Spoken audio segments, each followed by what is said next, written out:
Hey Earthlings! Hey everybody! So much pain is surfacing right now on this earth. And we see this in the movement of Black Lives Matter. It's basically exposing to us a wound that has been there for a very long time, unhealed. Yeah, we see a lot of polarization, a lot of shame, a lot of disconnection. I myself experience a lot of racism, not because of my color, but because of my nationality, because coming from minority group. And being an immigrant in Europe also. Yeah, and I find a way to understand the other person who treat me in this way. And I want to share with you how you can actually deal with racism and how you can end this polarization with integrity, that's with integration. That means not pushing the other people or shaming them, but actually creating a connection between you so the other person can understand your pain and you can understand their pain. Yeah, exactly. And we're also gonna do a demonstration of how to talk to a racist person with nonviolent communication. This is the start of something new.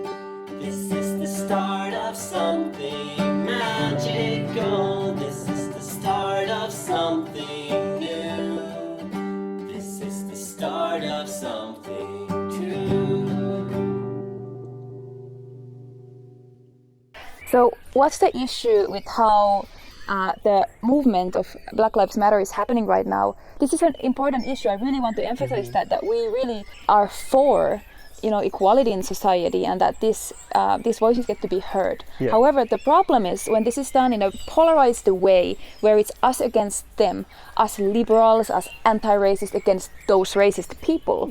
It really doesn't reach understanding and it doesn't convince anybody. It simply creates more solid opposition. And that doesn't serve anybody in the long term. Like, even if you convince somebody that you shouldn't be against black people, this person, if he has the same mentality and the same wound, he will be against Asian people or Arab or immigrant or Mexican, whatever. We want to share with you something that heals the root of the issue.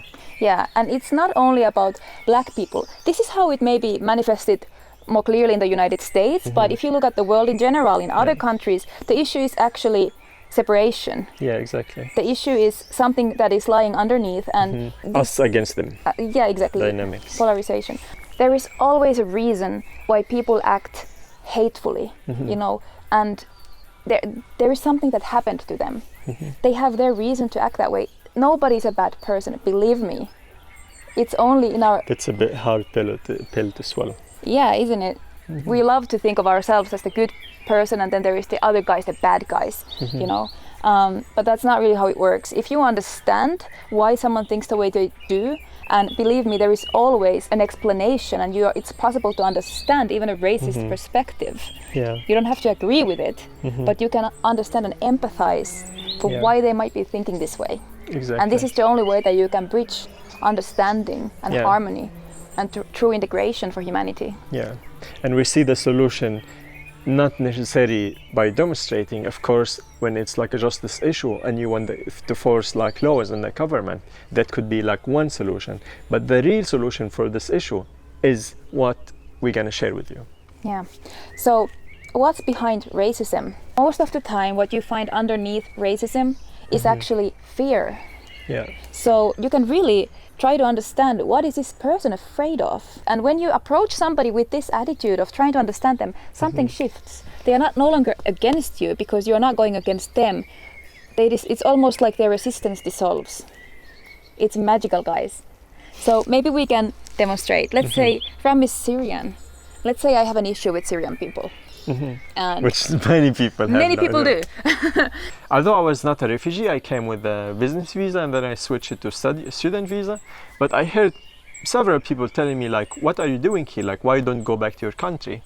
I heard something like we don't welcome foreigner here, just like foreigner, like get out of here or something like that. There was like also incident that people were like trying to push my bike so I fall down. Like it happened to me once, which was like really crazy.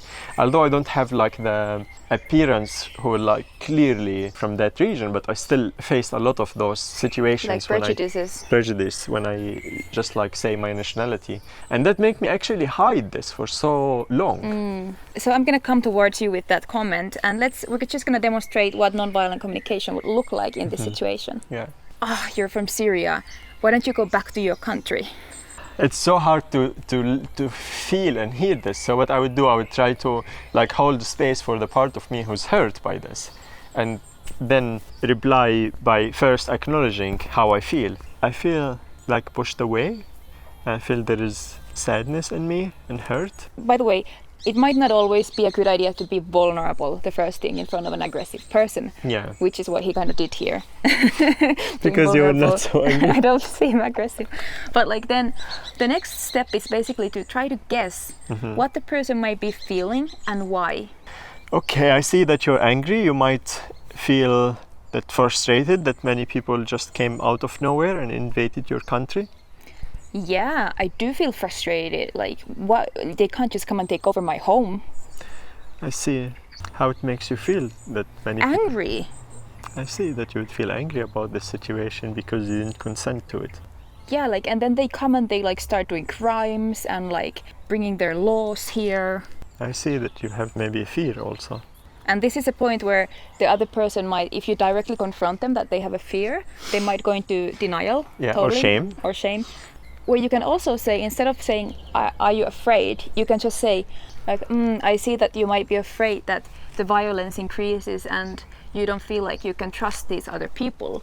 And it might impact your sense of safety and security. And what you usually find out, if you ever get to have this conversation with a racist person, is that underneath it there is a deep sense of fear and insecurity, feeling unsafe and as if somebody is threatening their sense of self almost, because many people are identified with their country, with their nationality, with their culture, and they want to preserve that because you know that's the ego. They want to preserve the ego, the identity. Yeah. And when somebody comes from the outside and starts to change how things are, basically changing the culture. And I understand this fear because myself, as a coming from minority group, I saw how it affect our region when we had like a lot of people coming from Islamic background.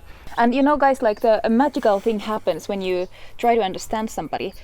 The thing is, you automatically soften. If anybody ever come towards you with this attitude, you would know what I mean. Yeah. Like, it's such a huge difference. You know from yourself, guys, like if somebody came and tried to shame you and tell you you are wrong, you did this wrong. Yeah, you're a bad person You're a bad for person. being racist. What your reaction would be? You would be like, listening to him? No, of course not. You would be like, just like, you don't understand anything. Yeah. Fuck off. Yeah, exactly.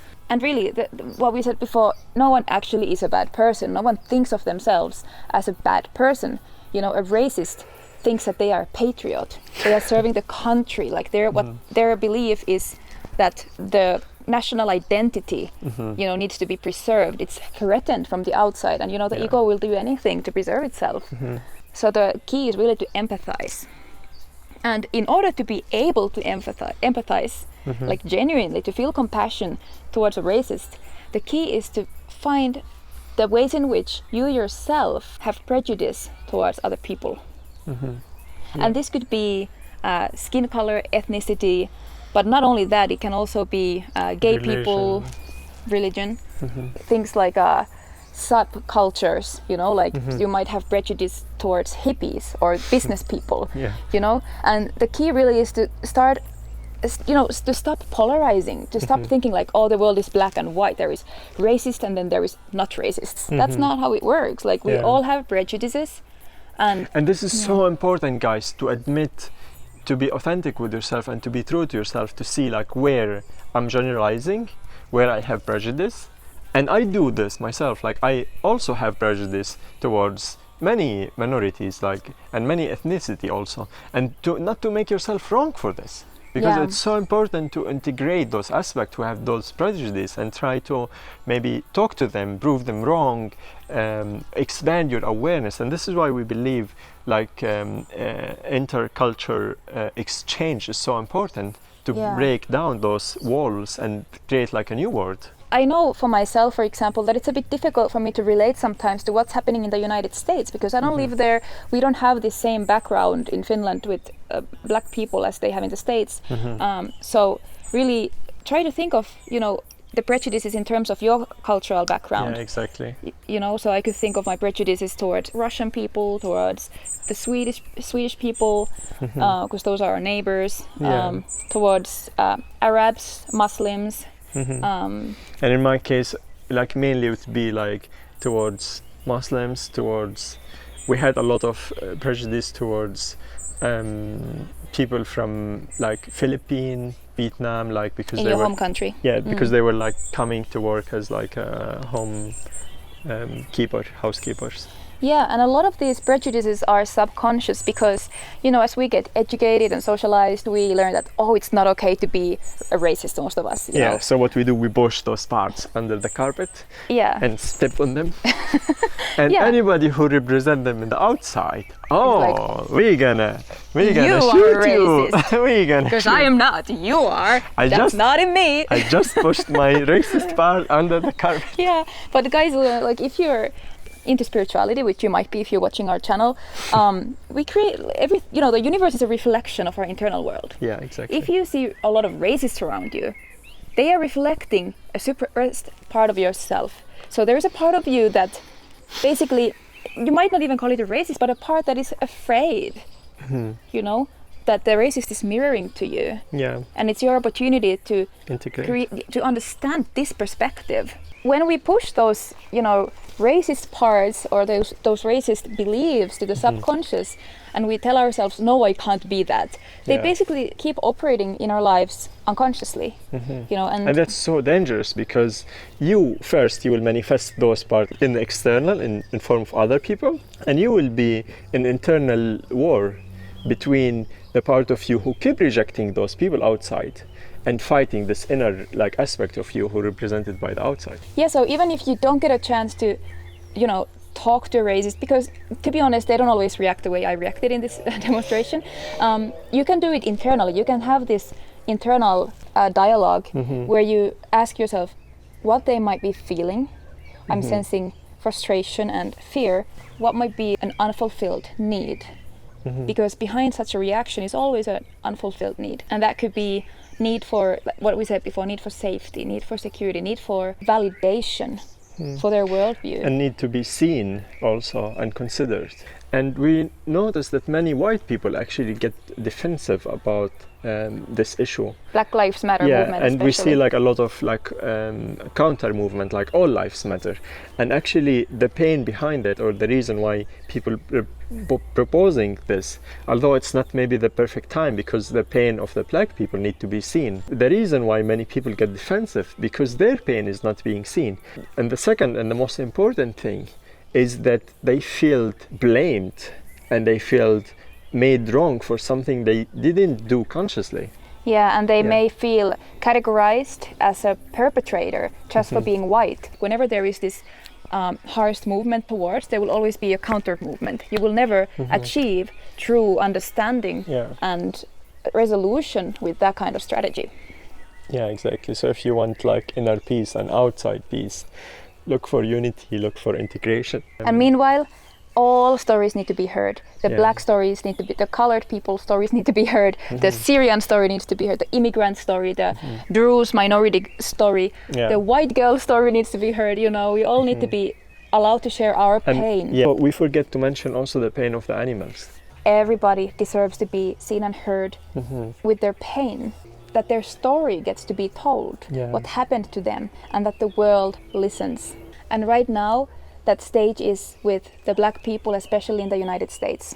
So let's hear their pain and create together more equality and unity. We hope that we all get our turn and nobody's left behind and forgotten. And I also want to share that maybe I had several racist incidents in Germany, but overall I had amazing experiences living with German people, and I really appreciate being there in the country and having those amazing connections that we've been creating in the last 2 years. So if you also experienced racist situation like me, please let me know in the comment below how you dealt with it, so we can relate to each other and hear each other's pain. So if you haven't subscribed yet, please do so. And help spread awareness and help our channel grow.